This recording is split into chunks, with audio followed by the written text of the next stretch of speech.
নমস্কার, আমি স্বপন। ইভিএম নিউজে আপনাদের সকলকে স্বাগত। এই মুহূর্তে একটা খবর দিল্লির রাজনীতিতে এবং পশ্চিমবাংলার রাজনীতিতেও সরগরম হয়েছে। নরেন্দ্র মোদীর সরকার কি পড়ে যাবে?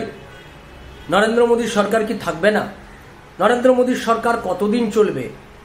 দিল্লিতে বিভিন্ন সংবাদ মাধ্যমে বিভিন্ন রকমের খবর প্রত্যেক দিন দিচ্ছে এবং আজকের একটা খবর জেডিইউ নেতা অশ্বিনী চৌবে তিনি গতকাল একটা কথা বলার পর এই খবরটা আরো বেশি জোরদার হয়েছে। আরো মশলা টসলা দিয়ে বিভিন্ন সংবাদ মাধ্যম এই খবরটা দিচ্ছেন যে জেডিইউর অর্থাৎ নীতিশ কুমারের পাল্টি খাওয়াটা সময়ের অপেক্ষা মাত্র।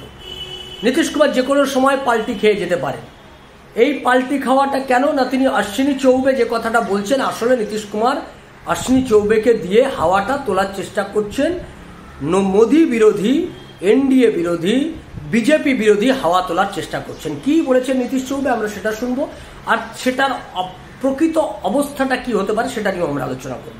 নীতিশ চৌবে গতকাল তিনি বলেছেন যে নরেন্দ্র দামোদর দাস মোদী ওখান থেকে সিগন্যাল দিয়েছে বিহার ইউনিটকে যে তারা এবার এককভাবে বিহারে লড়াই করবে এবং বিহারে তারা নীতিশ কুমারকে মুখ্যমন্ত্রী এইটা প্রজেক্ট করে তারা লড়াই করবে না।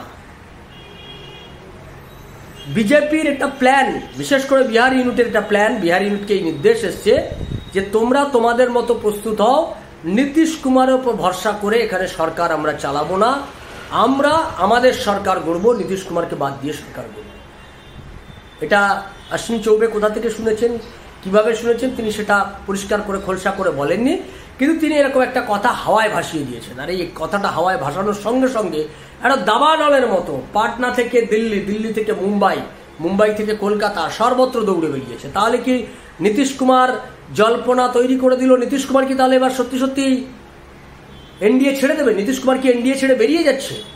বেরিয়ে যাওয়ার এটাকে একটা পদক্ষেপ, কারণ নীতিশ কুমারকে ক্যালকুলেশন করা সত্যি খুব কঠিন কাজ। তিনি কোথায় কখন থাকেন, কিভাবে থাকেন, আদৌ থাকেন কিনা এটা নিয়ে প্রশ্ন উঠছে। 2025-এর সামনের বছর লোকসভা নির্বাচন, বিধানসভা নির্বাচন বিহারে, আর এই বিধানসভা নির্বাচনকে কেন্দ্র করে সেখানে বিহারে বিজেপি সে যদিও সব থেকে বড় দল, কিন্তু সে চাইবে তার শক্তি বাড়িয়ে সে এককভাবে ক্ষমতা আসার জন্য সে চেষ্টা সে বিজেপি করতেই পারে। কিন্তু নীতিশ কুমারকে বাদ দিয়ে তারা আলাদা করে সরকার গড়ার কথা এরকম বিহার ইউনিট কখনোই স্বীকার করছে না এবং তারা বলছেন যে না, 2025-এর নির্বাচনেও আমরা লড়াই করব, নীতিশ কুমারকে নিয়েই লড়াই করব, জোটকে সামনে রেখেই লড়াই করব, নীতিশ কুমার মুখ্যমন্ত্রী থাকবে এই মুখ রেখেই আমরা লড়াই করব।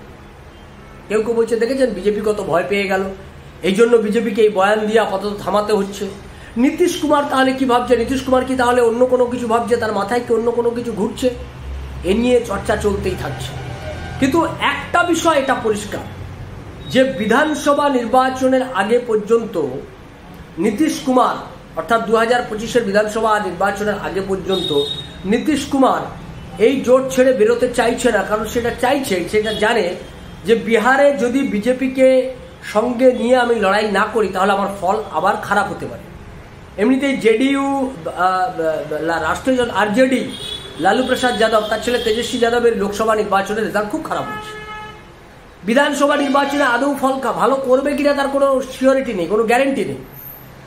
এইরকম একটা জায়গায় দাঁড়িয়ে সেখানে আরজেডিকে সঙ্গে নিয়ে বিধানসভা নির্বাচন লড়াই করাটা একটা বড় ঝুঁকির মধ্যে রয়েছে।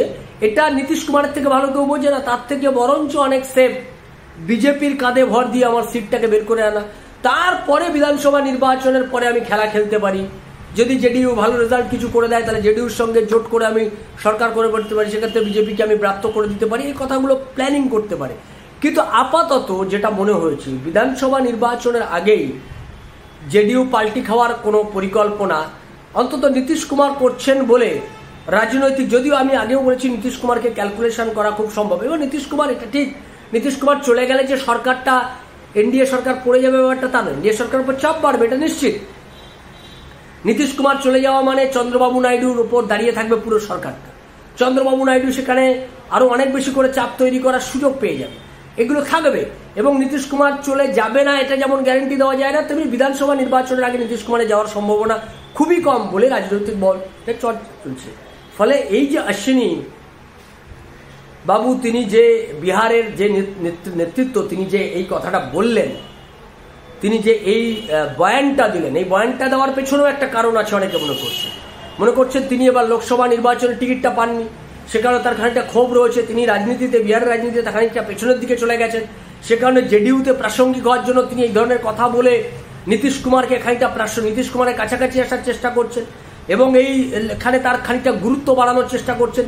তিনি খানিকটা বিরোধের পরিবেশ তৈরি করে বিজেপির সঙ্গে টাজেল তৈরি করে তার গুরুত্ব বাড়ানোর চেষ্টা করছেন, এই ধরনের কথাও আছে।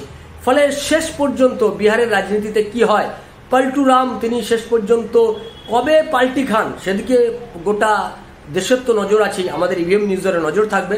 আর সেই পল্টুরাম পাল্টি খেলে আদৌ নরেন্দ্র মোদী তখন বিপদে পড়ছেন নাকি নরেন্দ্র মোদী তারা অনেক আগেই নিজেকে সামলে নেবেন, বিকল্প পথ কি নরেন্দ্র মোদীর ভাবা রয়েছে, এই সমস্ত বিষয়গুলো নিয়ে আমাদের চর্চা চলতেই থাকবে।